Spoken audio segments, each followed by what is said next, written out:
Hello! Alors, parlons des taxes cette fois-ci. Sujet délicat, je crois que j'en ai déjà parlé dans une autre vidéo, mais là on va parler un petit peu plus concret. Alors, on va parler de la TVA encore une fois, parce que j'ai fait mes déclarations de TVA récemment. C'était un petit peu complexe, mais je crois que je commence à piger le système. Alors, on va parler d'un cas en particulier auquel je suis confronté. Voilà, je vous explique le deal, le dilemme plutôt. Donc, j'habite aux Pays-Bas. Donc, ma société est créée aux Pays-Bas. Et je me fournis en France. Donc j'achète notamment les pièces découpées au laser, je les achète en France. Ces pièces-là, hein, typiquement, des pièces comme celle-là, elles sont découpées au laser en France. Et c'est une autre société qui va faire l'anodisation, donc la surface, l'état de surface noir par-dessus, ainsi que la sérigraphie ici. Voilà. Ça, c'est une autre société qui le fait. Et actuellement, je le fais en France parce que j'avais trouvé cette société sur les conseils donc de la société qui me fait la découpe. Et ensuite, donc en fait, dans le processus, moi je passe ma commande à la première société qui fait la découpe. Cette société expédie directement à l'autre société en France. Et cette autre société en France me renvoie ensuite les produits finis aux Pays-Bas. A priori, c'est ce qui paraît le plus logique, parce qu'en fait, l'autre solution, ce serait de commander à la société en France la découpe laser, qui me les renvoie aux Pays-Bas. Du coup, on paye des frais de port internationaux. Je renvoie en France pour l'anodisation, frais de port internationaux. Une fois qu'ils ont anodisé, ils me renvoient aux Pays-Bas, frais de port à l'international. Donc ça m'a paru plus simple en tout cas de dire vous fabriquez en France, vous expédiez en France et on me l'envoie ensuite à l'international. Sauf qu'il y a un petit hic, et ce petit hic il arrive au moment où on déclare les taxes. Parce que vous savez peut-être, quand on achète dans un autre pays de l'Union Européenne, on achète sans taxe, hors taxe. Ça nous permet ensuite donc enfin voilà, on déclare ensuite tout hors taxe et c'est beaucoup plus simple.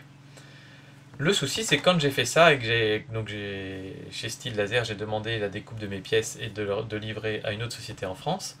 Ils m'ont dit on va devoir vous faire payer toute taxe comprise parce que pour le comptable, c'est pas possible de facturer hors taxe quand on livre en France. Parce qu'en fait, ce qui compte, c'est pas le lieu de résidence de la société qui achète, c'est le lieu de livraison. Donc même si ma société est aux Pays-Bas et que j'achète en France, puisqu'ils livrent en France, même si c'est pour le compte de ma société, à ce moment-là, ils doivent faire payer toute taxe comprise.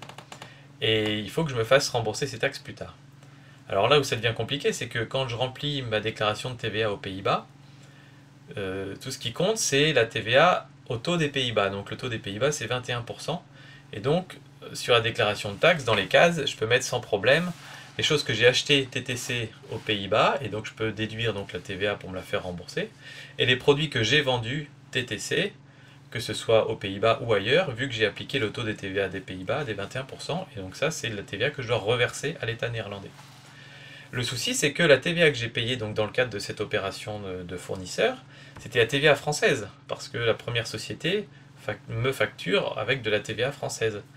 Et c'est pour ça que le système d'exonération de TVA au sein de l'Union Européenne est très très simple, c'est que du coup, au moins, on paye la TVA ni dans un pays ni dans l'autre, et il n'y a pas de problème de différents taux de TVA.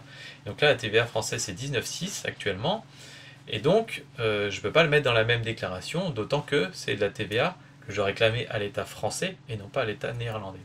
Et donc il y a un formulaire spécial qu'il faut remplir, ça demande toute une inscription, ils m'ont envoyé les mots de passe, etc. Ça c'est comme ça que ça se passe aux Pays-Bas, mais je suppose que dans d'autres pays c'est à peu près similaire. Donc c'est un formulaire séparé. Et donc j'étais un petit peu indécis parce que là, comme c'était que pour un prototype, c'est une petite somme, c'était genre 50 € que je vais récupérer.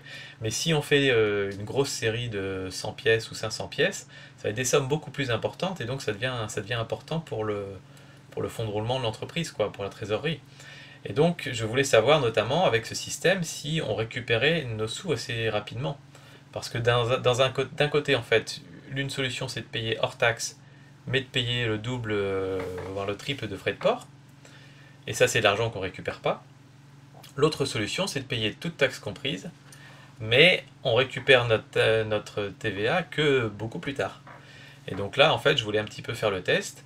Et donc la déclaration, elle se fait à la fin du trimestre. Donc déjà, ça veut dire si, par exemple, je commande mes pièces au début du trimestre, je ne verrai pas ma TVA avant 3 mois, quoi. Et à la fin du trimestre, donc j'ai rempli ces petits papiers, etc. Et je sais qu'ensuite, ça passe devant une commission, entre guillemets, des gens qui vont regarder, qui vont voir si la demande est valide, qui vont probablement contacter l'entreprise qui nous a facturé la TVA pour vérifier si c'est bien, si les factures sont bien éligibles, s'ils ont bien touché cette TVA, etc. Et ensuite, ils nous la remboursent. Et donc je me demandais, voilà, quand on connaît un peu l'administration, je me demandais si ça allait prendre 1 mois, 2 mois, 6 mois ou 1 an, quoi. Et en fait, il se trouve que ça a été très très rapide à ma grande surprise.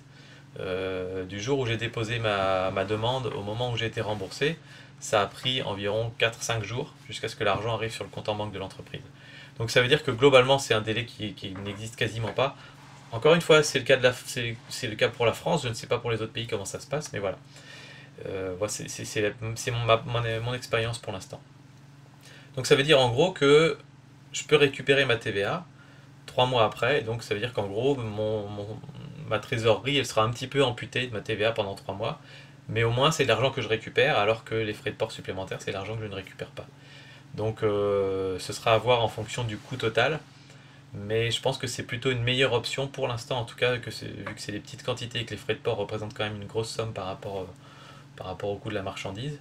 Pour l'instant, je pense que c'est une bonne solution de payer toute taxe comprise et de se faire ensuite rembourser la TVA. L'autre solution qui serait encore mieux éventuellement, c'est que je trouve une société qui fait de l'anodisation aux Pays-Bas, il doit en exister sans problème, hein. Mais comme je vous disais dans la vidéo sur les fournisseurs, ça veut dire qu'il faut ensuite tester cette société, voir s'ils anodisent correctement, si c'est propre, s'ils font du bon travail, etc. Donc toute cette relation avec un fournisseur qu'il faut redémarrer, quoi. Mais au moins ça permettrait d'être beaucoup plus simple, parce que du coup j'aurais plus qu'un seul fournisseur en France. Donc je paye hors taxe, il livre aux Pays-Bas, et puis aux Pays-Bas je m'occupe d'envoyer à l'anodisation, quoi. Voilà, donc c'était voilà, petite discussion sur la TVA et les complexités de déclaration de TVA et de remboursement, qui sont finalement pas si compliquées que ça demande de mettre le nez dedans, ça demande quelques jours où on fait que ça, mais au moins après on se sent un petit peu moins con, on comprend un petit peu mieux les choses, et puis de toute façon le jour où la société fera des millions de chiffre d'affaires, et ben j'aurai un comptable qui s'occupera de tout ça, mais au moins je saurai de quoi il s'agit. Voilà, je vous dis donc à très bientôt pour une autre vidéo. Ciao!